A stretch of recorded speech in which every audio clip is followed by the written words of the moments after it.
When a neo-Nazi website called for an army of trolls to go after a Jewish woman in Montana, the site's publisher, Andrew Anglin, got sued. It's the first big case against alt-right trolls, and could draw a new line between what's considered protected free speech and what counts as illegal harassment. This was apparently a whorehouse back at one point, and there's a dead hooker in here someplace. Not her body, but the legend is this place is haunted by Rosie, the dead prostitute. But given my practice, dead hookers are our spirit animal, so we're okay with that. Mark Randazza is best known for representing the porn industry on First Amendment issues. You know where the shit place we ate at the other day was? It's right there. Now he's representing Andrew Anglin, the founder of the neo-Nazi website, The Daily Stormer. Jews, it so happens, are behind absolutely every problem that we face as a society. Anglin is a prolific troll who combines classic white supremacy with the latest teenagers' memes. With a series of posts, he raised more than $150,000 for his legal defense. Whether or not I agree with somebody's content is irrelevant to whether I'll represent them. In fact, I find that I do better work when I don't agree with them. So you don't like his substance, but what do you think of his style? I don't have any judgment on that. His trolling. Look, there are people who crack me up with their trolling, all right? You know, troll level 100. I mean, some of the best trolls in the business are friends of mine. Mr. Anglin is pretty run-of-the-mill when it comes to trying to troll somebody. Anglin jumped into the fray of a small-town dispute in Whitefish, Montana.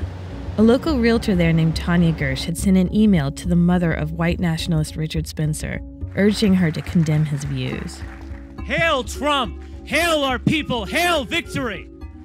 Anglin took Spencer's side and urged his readers to participate in a troll storm against Gersh. She got hundreds of threatening anti-Semitic messages.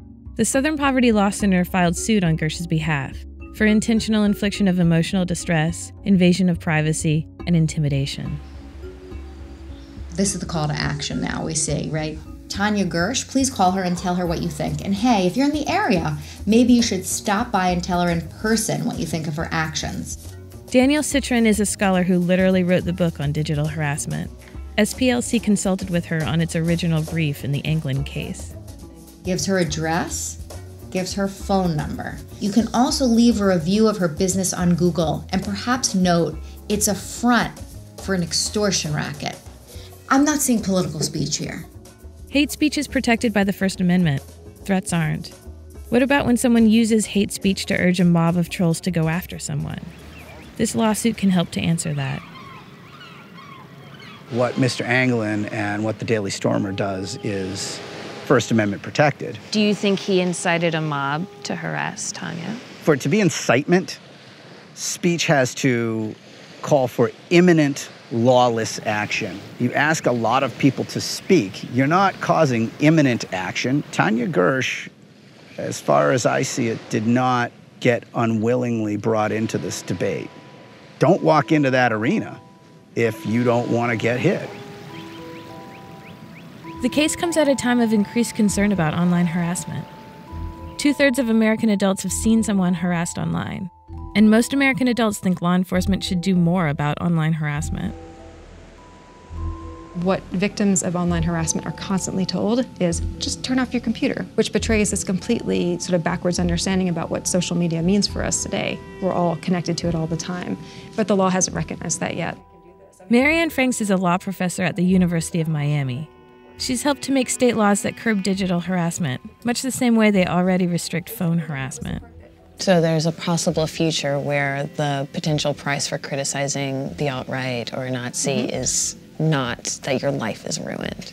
Right. I think that there is a potential for a court to say, we are not merely going to look at the rights of the worst people in society. We are going to look at the rights of everybody. And if you go all the way back to the First Amendment itself, the Constitution itself, it was not written for everybody. That we the people part, totally lie. We didn't mean women. We didn't mean black people. And to some extent, we still don't.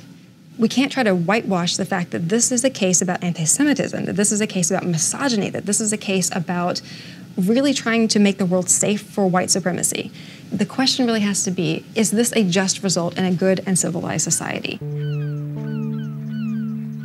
Do you think the country will be a better place if you lose this case? Well, no, waiting for that question all day, haven't you? I just thought of it, actually. That's good. See, that's good J-school training right there.